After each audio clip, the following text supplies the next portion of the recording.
At ito po yung mga inahandang hose at yung makina po na gagamitin para sa pag-spray. Ayan.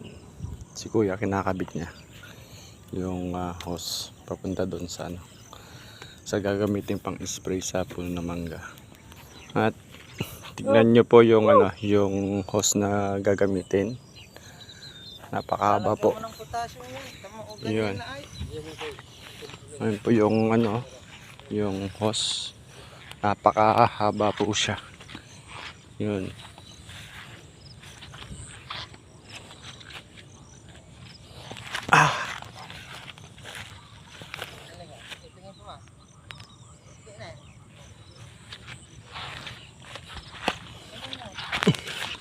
So, ito po yung hose. Papunta po doon sa puno ng mangga. Sundan po natin, mga lods. So, pagka kayo po yung nag-spray ng mga puno ng mangga, at kailangan nyo po talaga ng napakahabang hose para sa ganon, pang malayuan. Yun si kuya, pabalik na. Yun.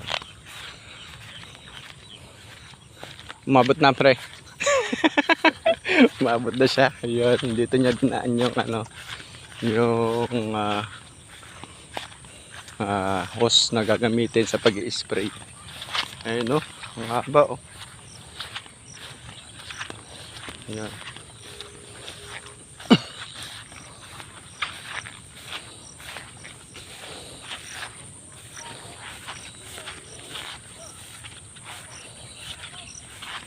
So ito po siya. At ito po yung mangga na kanilang i-sprayan. At tatanungin natin kung ano yung ilalagay na na gamot dito para alam natin kung ano yung yung i-spray niya. Ayun ang haba yun po napakahaba mga lods. Ang galing dito. Ayun. Ito yung dulo. Ito yung dulo ng ng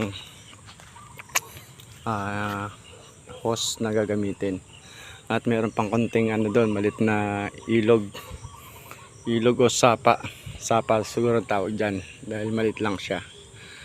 Ayun. So napakaganda po ang lugar dito sa probinsya dahil pong punong kahoy. Sarap pong pumunta sa ilalim ng mga punong kahoy pagka ganitong mainit ang panahon.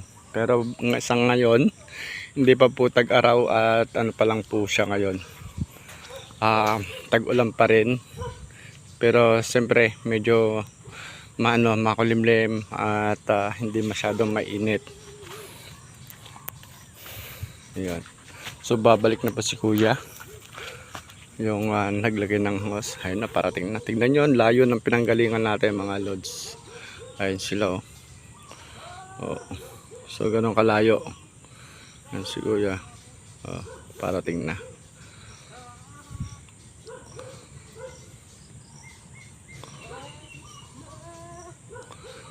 So kumakanta pa habang naglalakad.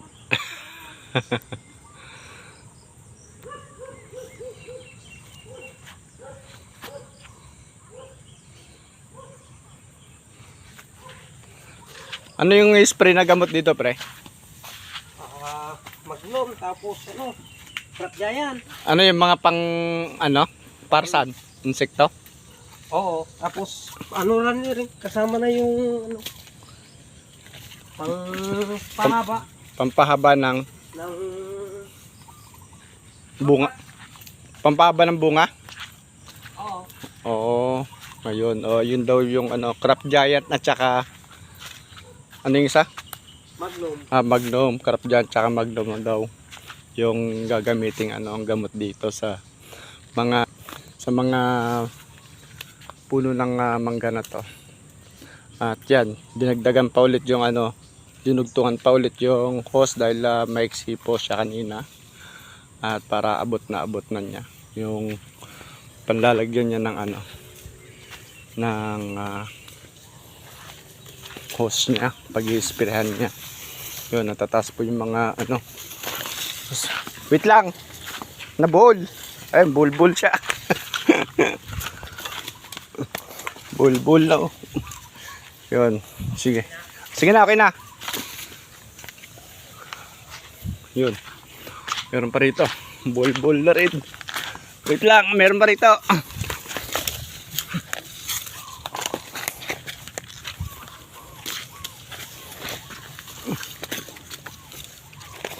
Ayun.